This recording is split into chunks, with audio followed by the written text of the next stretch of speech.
Think of an organization whose members feel they have to attend 3 services a week to really be fully committed to God. Think of a group who say that conference couldn't come too soon for them and that they really needed it despite the fact that it happens every 6 months. Think of a group of people who, if they took 2 weeks off for a honeymoon, would question whether they could stay full on for God. Think of a group of people who believe they need to attend outreaches or they would be at risk of denying Christ and losing their salvation.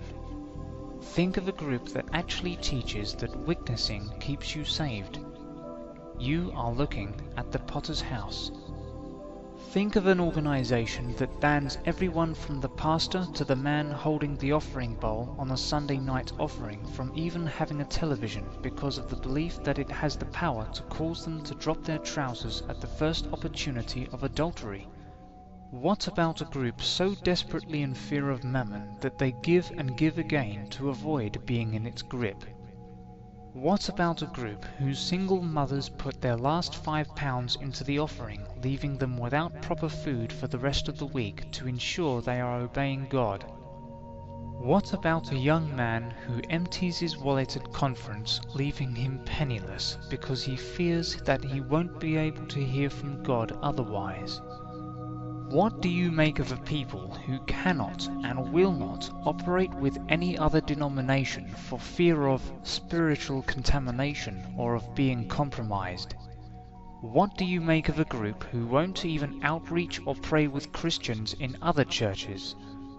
What do you make of a people who can't miss a single tithe for fear of being cursed, cannot criticize the pastor for fear of being struck with insanity, cannot leave for fear of being destroyed by the adversary, and will not fellowship with those who left for fear that God will strike them with lightning?